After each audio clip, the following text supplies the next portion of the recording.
The man at the door didn't ask for my name. He didn't need to. His eyes paused on my coat, lingered on my boots dusted with snow, then lifted with a polite smile that already carried a decision.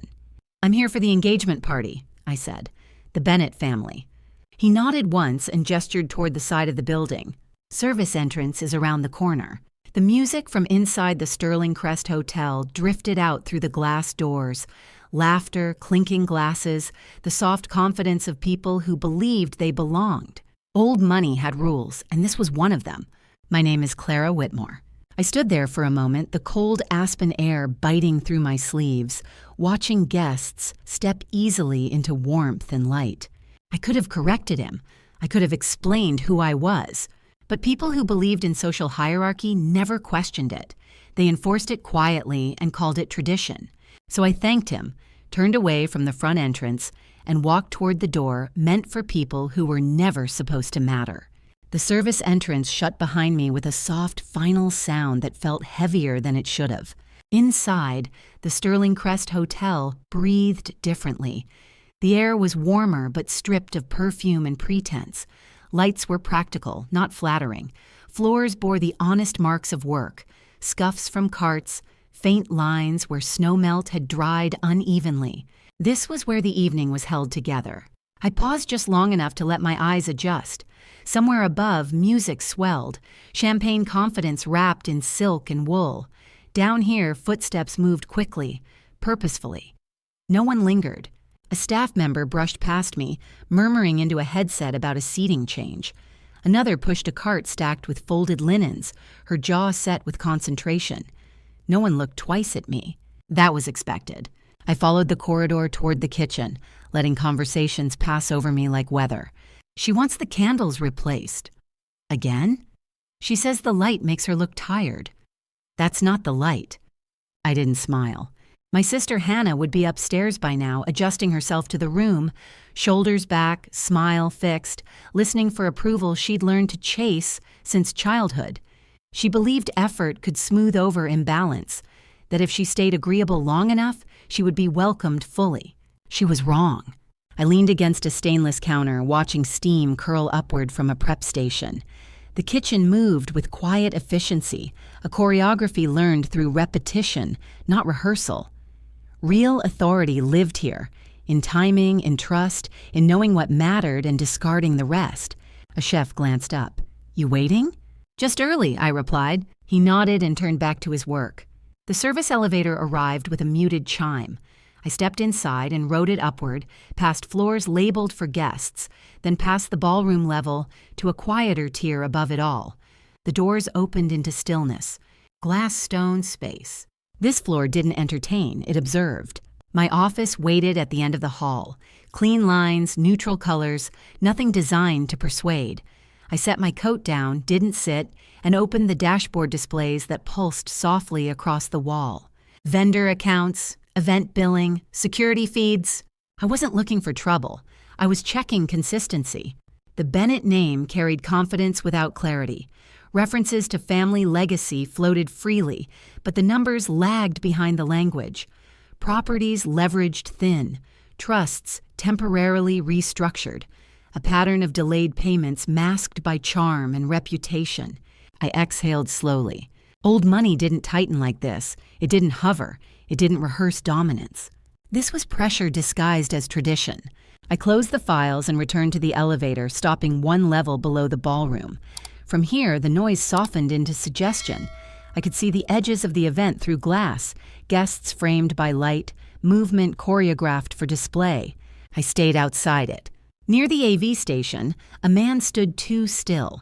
He checked his phone, glanced toward the head table, then toward the corridor. His posture didn't match the rhythm of service. He was waiting for instruction. I sent a short message and pocketed the phone. Hold audio, preserve everything. The reply came almost immediately. Confirmed. Dinner was announced. Applause followed, relieved and automatic. The illusion settled back into place. I slipped into the ballroom's periphery, collecting empty glasses. Conversations loosened around me. "There's such a good match," someone said. "Old families know how to align," another replied. "Standards," a woman added approvingly. Standards were convenient words. They explained exclusion without naming it. At the bar, Lucas Bennett laughed too loudly at a story that wasn't funny. His parents stood nearby, surveying the room as if measuring return on investment. Hannah hovered close, nodding, absorbing. Mrs. Bennett leaned toward her. "We'll need to discuss the arrangements," she said lightly. "You understand." Hannah smiled. "Of course. Arrangements." I stepped back into the corridor, heart steady. This wasn't anger. Anger rushed.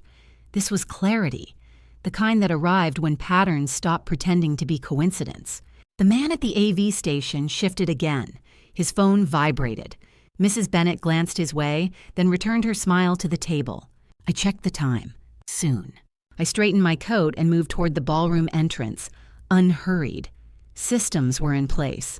Evidence secured. The room was full of witnesses who didn't yet know they were watching the end of a performance. Old money thrived on belief, and belief, once interrupted by truth, never recovered quietly. I stayed just outside the ballroom as dinner service began, where sound softened and intentions leaked through the seams. From here, I could see Hannah without becoming part of the scene.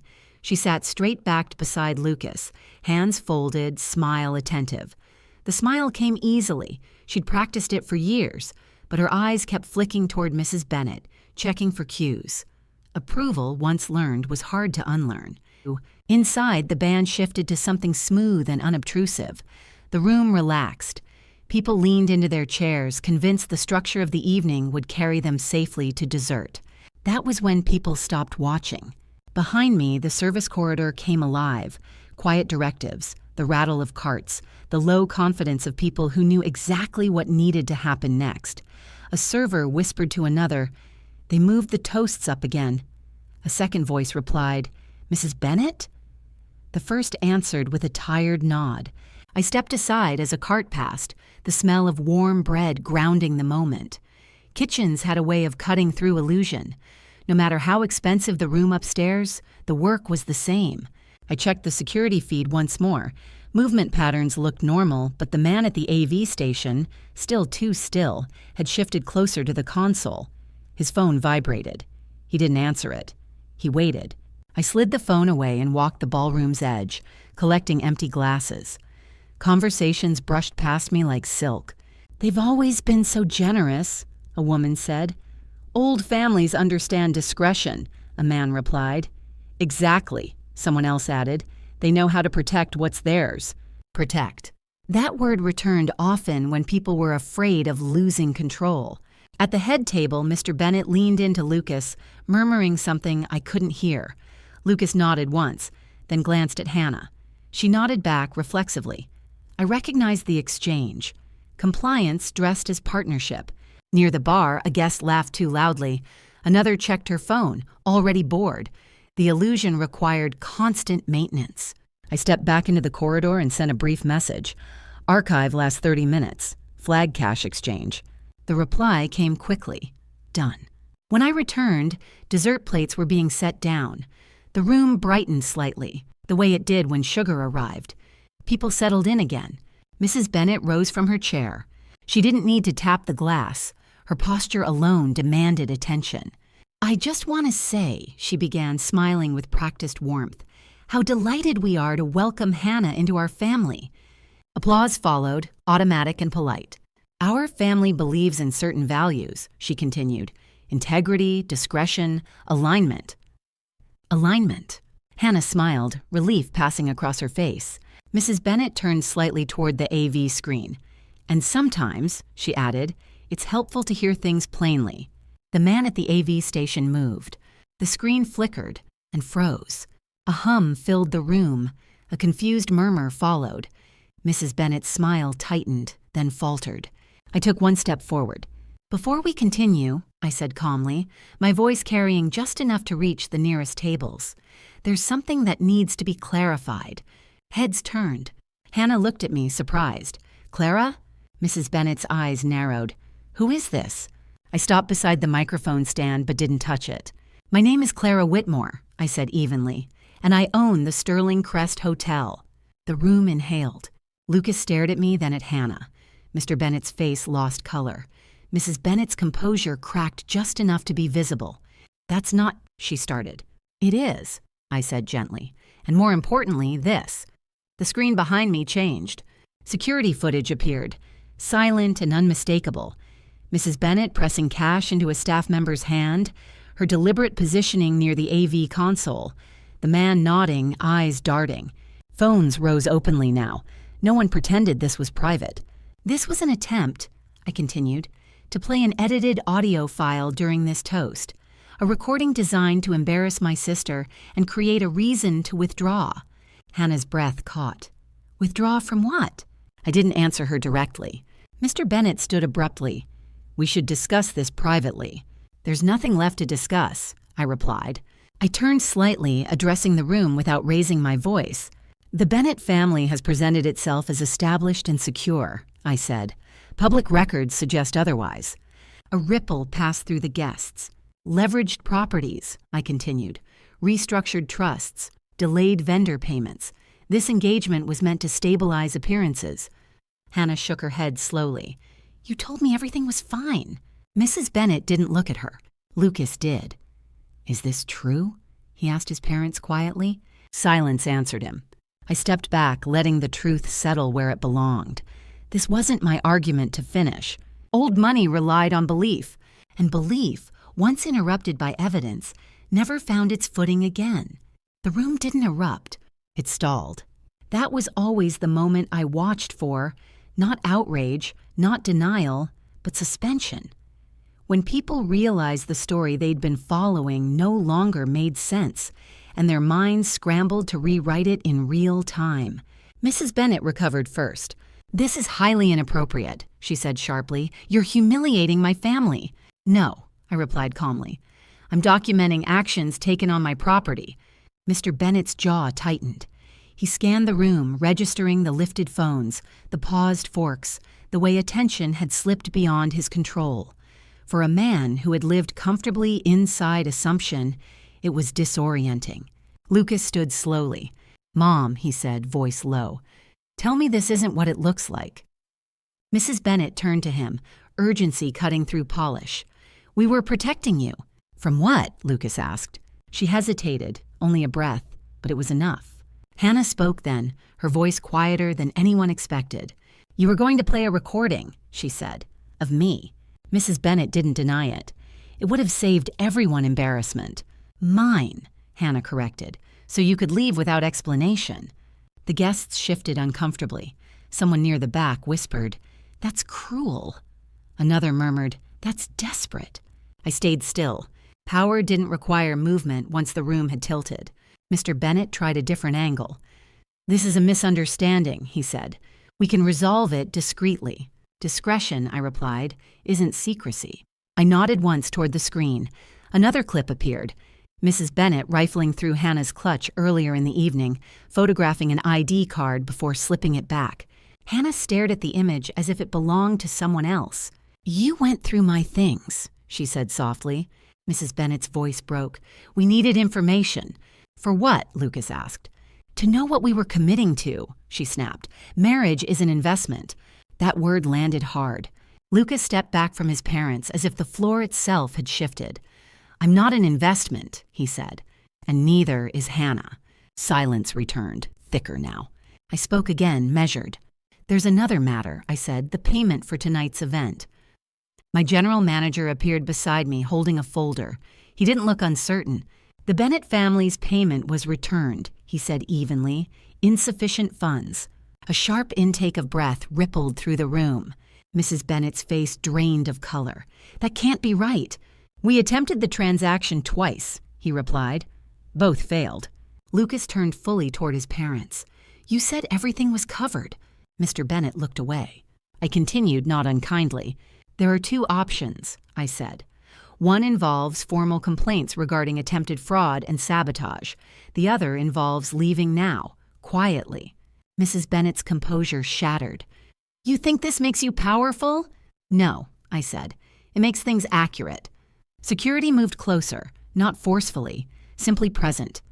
The Bennetts gathered themselves with brittle efficiency, collecting coats and dignity in equal measure.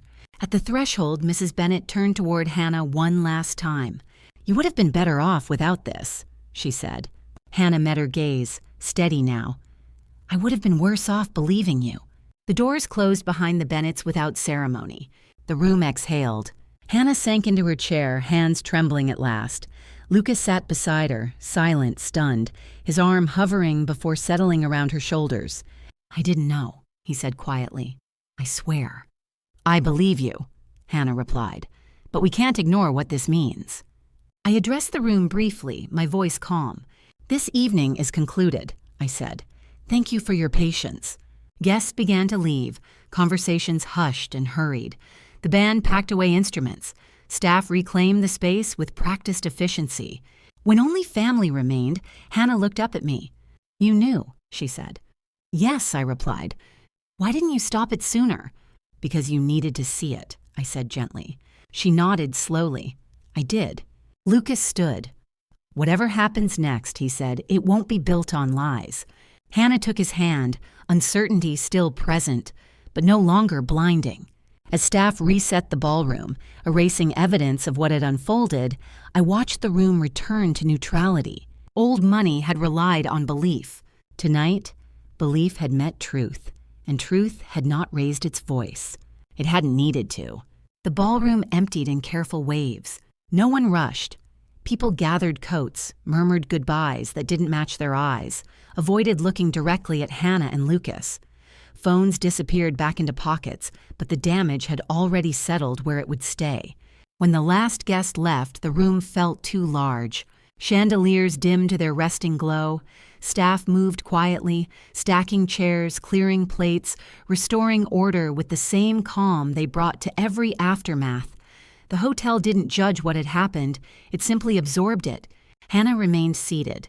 Her posture was composed, but her hands trembled now that the audience was gone. Lucas stayed beside her, close but uncertain, as if afraid that one wrong movement might fracture something already fragile. Our parents stood near the edge of the room, silent, unsure whether to speak or wait. They had arrived believing in a celebration. They were leaving with a reckoning. I nodded once to my general manager. Give us a few minutes. He understood immediately and motioned the staff away. The space softened, stripped of witnesses. Hannah finally looked up at me. You let them plan to humiliate me, she said quietly. There was no accusation in her voice, only fatigue. Yes, I replied, because you needed to hear how they spoke when they thought they were safe. She swallowed. I kept thinking if I stayed agreeable, they'd stop testing me. They never planned to, I said gently. They needed you uncertain. Lucas closed his eyes briefly. I didn't want to see it, he admitted. I thought if I kept things smooth, it would pass. That doesn't make you dishonest, I said, but it does make you responsible for what happens next. He nodded, accepting the weight of it. Hannah turned to him. If we go forward, she said, it can't look like this. It won't, Lucas said immediately. Not ever. I stepped closer, lowering my voice. There's something else, I said. The recording they planned to play, it wasn't just embarrassing. It was meant to make you look reckless, unstable. Hannah's breath caught. So they could walk away clean. So they could preserve their image, I replied, and leave you carrying the story. Silence settled again, heavier now. Our mother spoke at last. I didn't know how much pressure you were under, she said softly. I didn't want you to, Hannah replied. I thought I could manage it. That's what they count on, I said. Lucas looked at Hannah, his voice steadier now. I don't want their money, or their name. If we do this, we start from something real. She searched his face for a long moment, then nodded. Then we start over. I addressed the practicalities without ceremony. The cost of tonight is handled, I said. Hannah shook her head. You don't owe us that. No, I agreed, but I choose it. She didn't argue. Later, we walked together toward the service corridor. The front entrance felt wrong now, too exposed, too symbolic. The service door waited quietly, unchanged.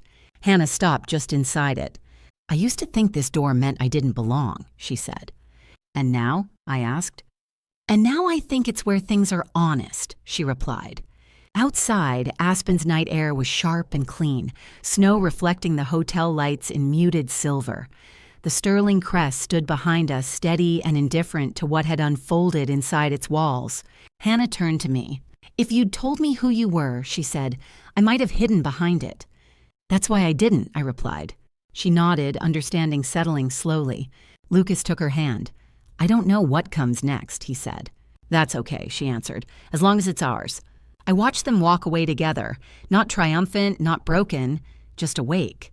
Behind us, the service door closed softly, not as a rejection, but as a boundary, finally placed where it should have been all along.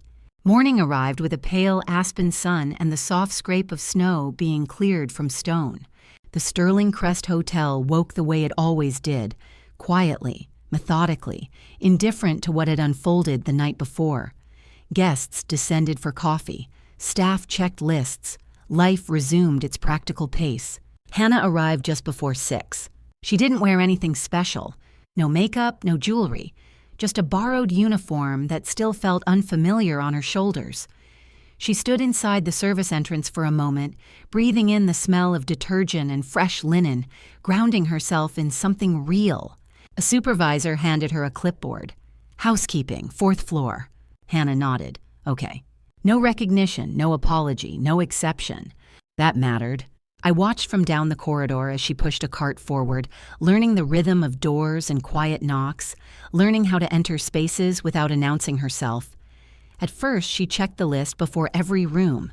By mid-morning, she moved with steadier confidence, adjusting as she went. When corrected, she listened. When thanked, she nodded and moved on. Lucas's morning unfolded differently. He reported to a small office tucked behind the finance department, sleeves rolled up, expression uncertain but open. Numbers filled the screen in front of him, rows of truth that didn't care who his parents were.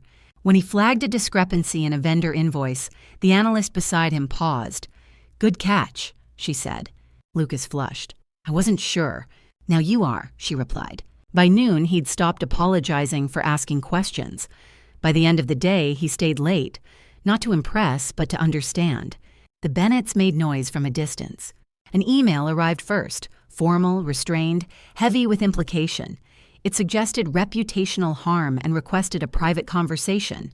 My legal team replied with timestamps, public records, and a single line offering further communication through counsel only. There was no response.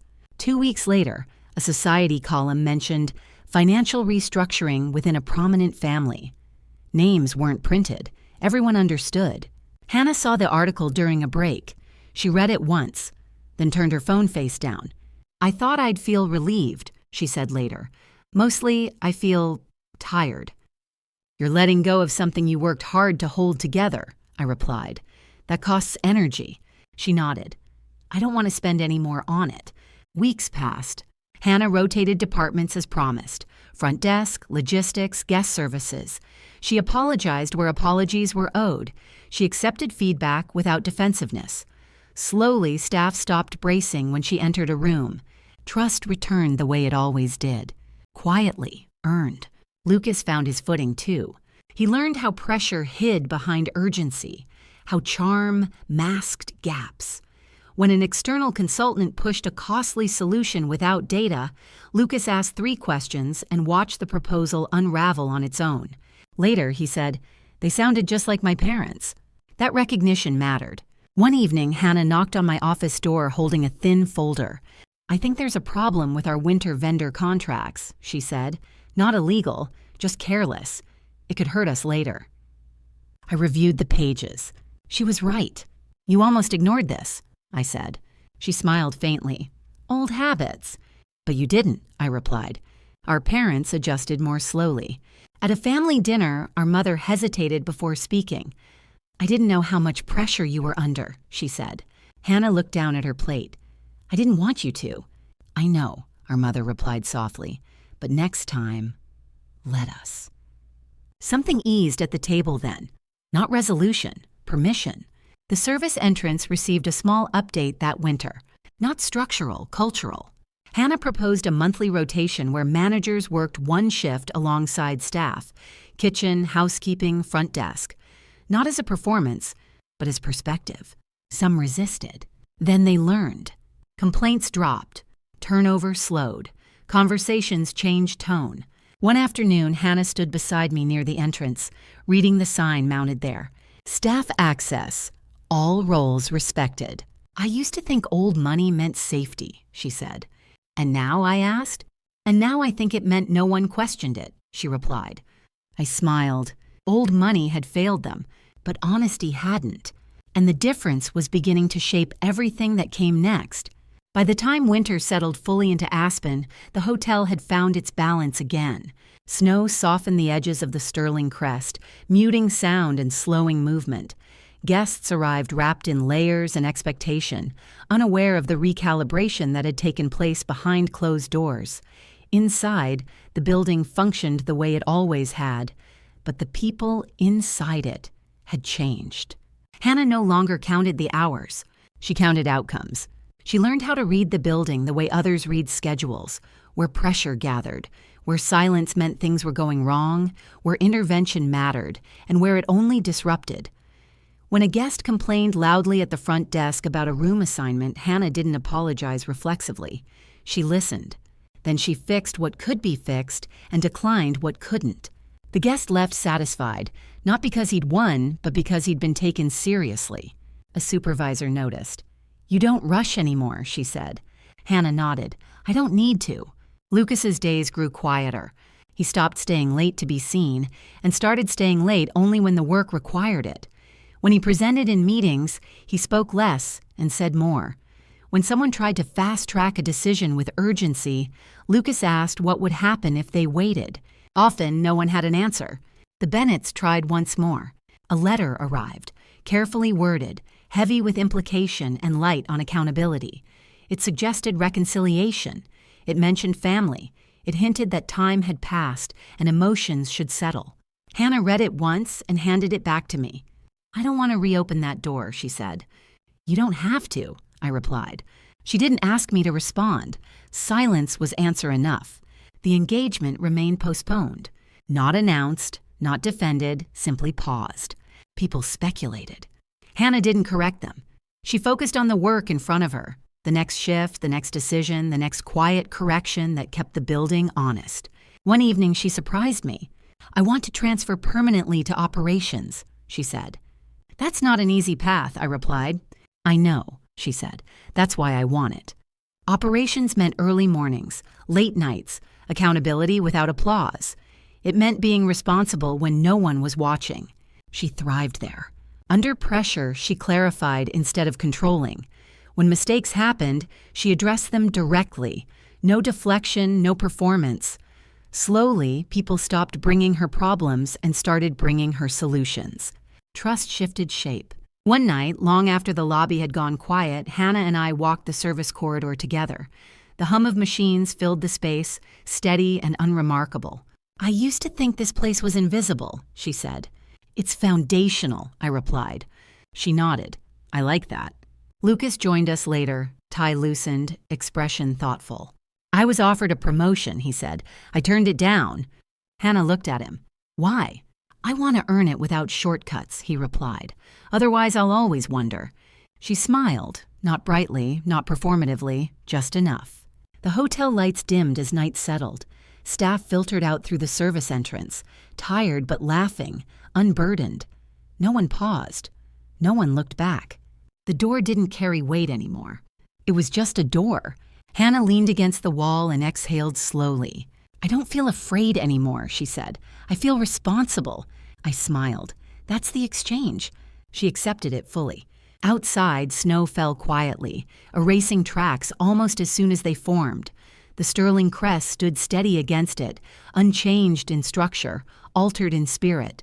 Old money had mistaken control for permanence. What replaced it here was something quieter, systems built on truth, maintained by people willing to be unseen. And that, I knew, would last longer than any reputation built on pretending. By early spring, Aspen began to soften. Snow still lined the edges of roads and rooftops, but the air carried a different patience. The Sterling Crest Hotel moved into its shoulder season.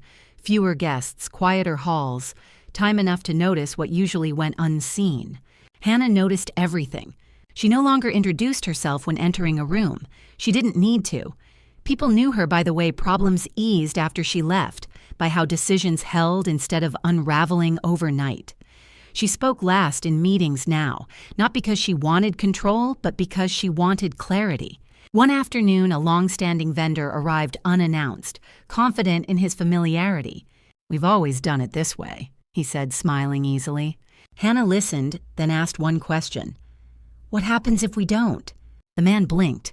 He hadn't considered that. They rewrote the contract that day. Cleaner terms, fewer assumptions. Everyone left quieter than they arrived. Lucas found his own steadiness.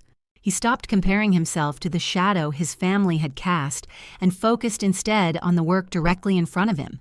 When a junior analyst panicked over an error, Lucas didn't escalate it. He sat beside her, walked through the correction, and explained why it mattered. "People learn faster when they're not afraid," he said later. That sentence stayed with me. The Bennetts faded into absence. Not dramatically. No public apology, no confrontation, just distance. Emails unanswered, invitations declined, names spoken less and less often until they no longer carried weight. Hannah didn't ask about them. She didn't need to. One evening, she stood with me near the service entrance, watching staff filter out after a long shift. "I used to think this door separated people," she said. "And now?" I asked. "And now I think it connects them," she replied. "Everyone who keeps this place alive passes through here." That understanding had changed how she led. She proposed a rotation program, quietly, without announcement. Managers spent one shift a month working alongside staff, laundry, prep, front desk, not as performance, as perspective. Some resisted at first, then complaints decreased. Turnover slowed. Conversations shifted tone. The building responded. One night, Hannah knocked on my office door holding a slim report. "I think we've been underestimating how pressure moves through the hotel," she said. "Small delays compound. Small kindnesses do too." I read the proposal. It was thoughtful, measured, sustainable. "Implement it," I said. She nodded, not smiling. Approval wasn't the reward anymore. Impact was. Lucas surprised both of us a week later. "I want to step back from the wedding planning," he said to Hannah. "Not stop, just slow it down." She studied his face. "Why?" "Because I don't want it to feel like a replacement for what we lost," he replied. "I want it to feel like what we're choosing." She reached for his hand. "Then we wait." They didn't announce the decision. They didn't explain it. The people who mattered understood. Spring brought a small, unremarkable engagement party to the hotel.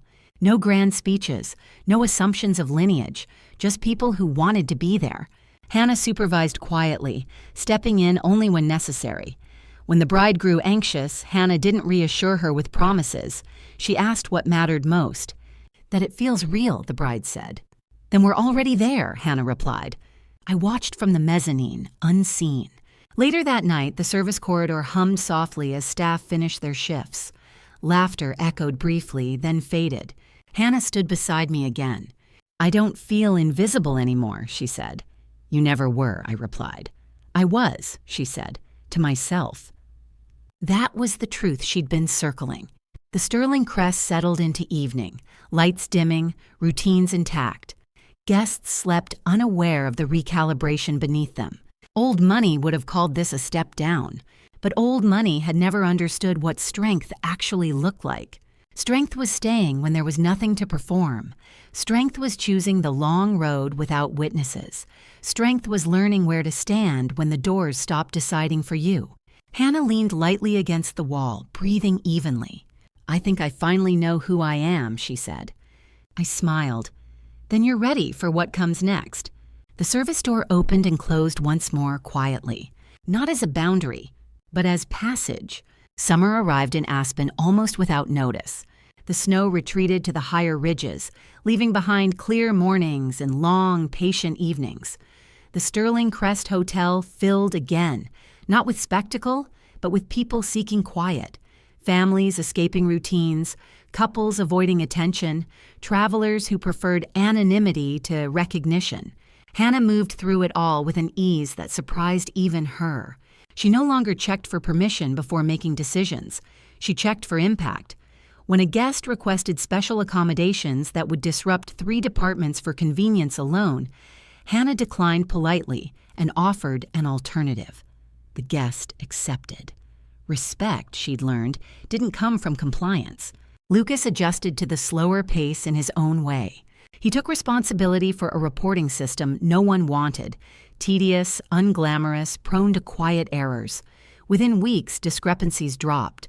Vendors stopped misunderstanding terms. Meetings grew shorter. "You made it boring," someone joked. Lucas smiled faintly. That was the goal. The Bennetts remained distant. No letters, no calls, just absence settling where certainty used to live. Hannah noticed it less each week.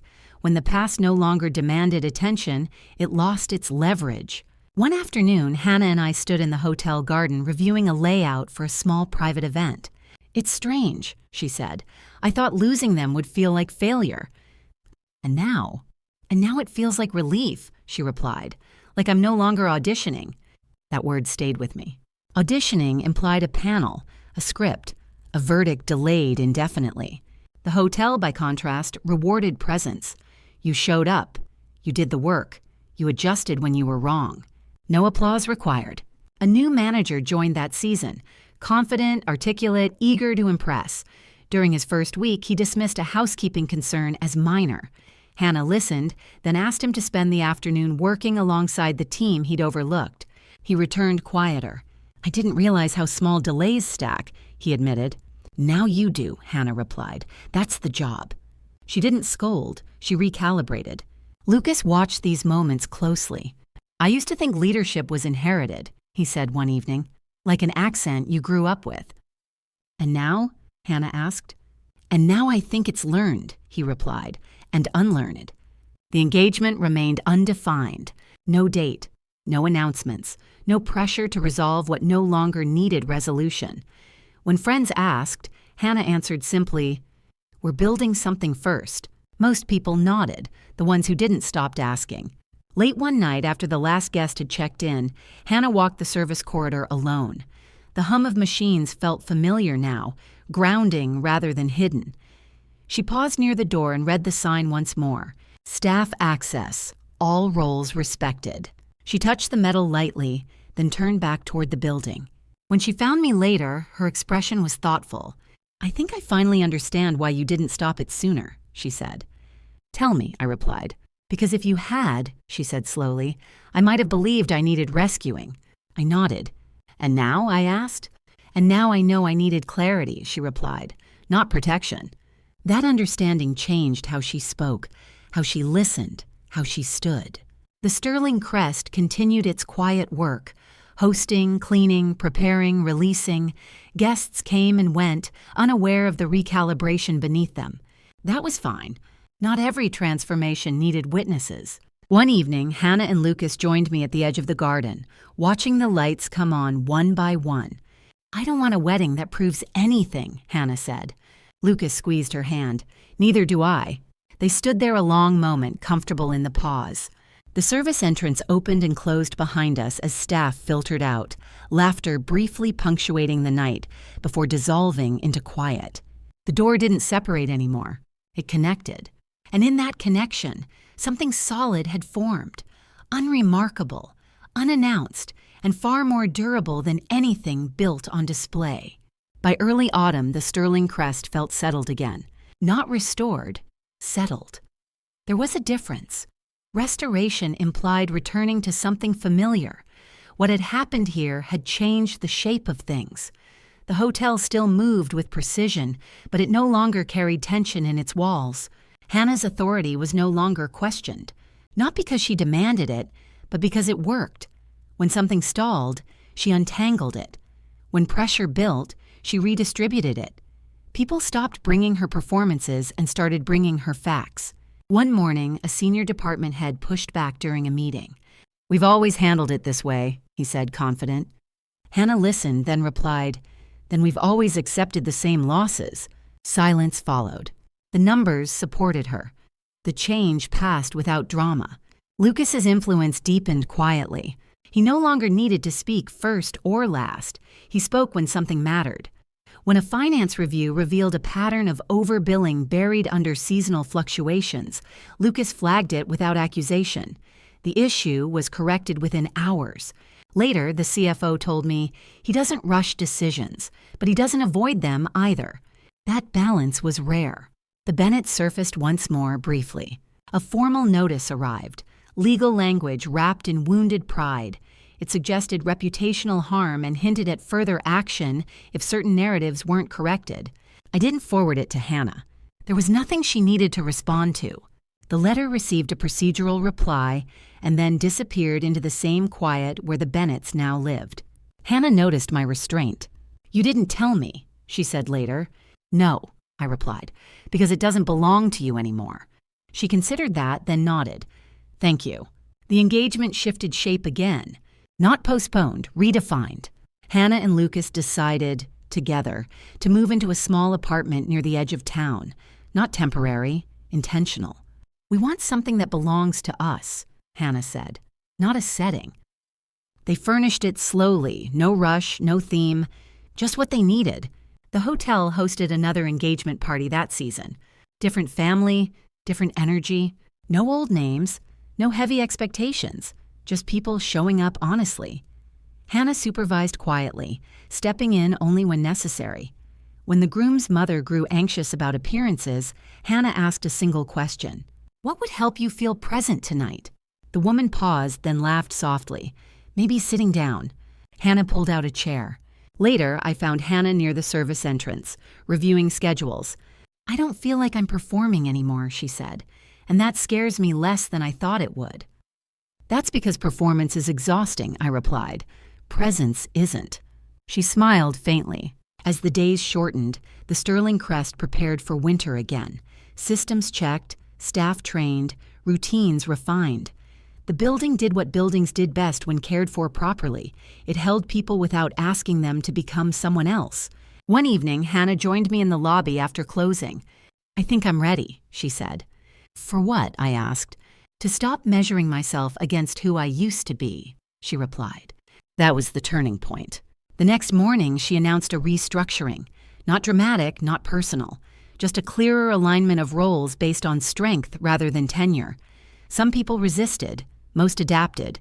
The work improved. Lucas watched her handle it with calm precision. "You don't hesitate anymore," he said. "I do," she replied. "I just don't let it decide for me." The service corridor hummed softly that night, staff finishing shifts, laughter drifting briefly before dissolving into quiet. I stood near the door as it opened and closed. No symbolism left to assign, no weight to carry. The threshold had done its work. Old money would have called this a loss of status, but status had never kept a building standing. What did was truth, applied daily, maintained by people willing to be seen clearly. Hannah leaned against the wall beside me, breathing evenly. "I don't think I need to prove anything anymore," she said. I nodded. "That's when you know." The door closed once more gently, not as an ending, but as a final release. The ceremony took place in late winter, when Aspen was quiet again. Not the season of spectacle, the season of space. The garden at the Sterling Crest Hotel was simple. No arch, no imported flowers, just chairs set where the light naturally fell. Guests arrived in small numbers, unhurried, carrying no expectations beyond being present. Hannah walked in without announcement. No aisle music, no procession, just steady steps and a clear gaze. Lucas waited for her, hands relaxed, expression open. When she reached him, they exchanged a look that needed no translation. The vows were brief, not promises of forever in sweeping language, just commitments to honesty, to shared responsibility, to choosing each other without an audience demanding performance. When it ended, the applause was soft and genuine. That was enough. The reception followed without choreography. People moved between conversations. Laughter came easily. No one checked the time. The hotel staff worked quietly in the background, exactly where they belonged. I stayed at the edge unseen. Later, Hannah found me near the service corridor. "This feels right," she said. "It is," I replied. They stepped away briefly, walking together toward the door that had once unsettled her. The service entrance stood unchanged, plain, unremarkable, honest. Hannah paused there, resting her hand lightly on the frame. "I used to think this door decided who mattered," she said. "And now?" Lucas asked. And now I know it just leads somewhere, she replied. What matters is how you walk through it. They stepped outside together into the quiet night. When the last guests had gone and the garden lights dimmed, I walked the hotel alone. The lobby was empty, the ballroom reset, the kitchen clean. The service corridor hummed softly, machines steady, floors marked by work rather than ceremony. I stopped at the entrance one last time. Old money had believed silence was something you imposed. But real silence came after truth, after illusions were released, after people no longer needed to pretend. It wasn't empty. It was calm. I turned toward the front doors and walked out without pause. No one stopped me. No one needed to. Behind me, the service entrance closed gently, not to exclude, but because nothing remained that needed guarding. The sterling crest settled into night, carrying forward a story that no longer belonged to status or inheritance, but to people who chose to live without performing. That was the quiet victory. And it was enough.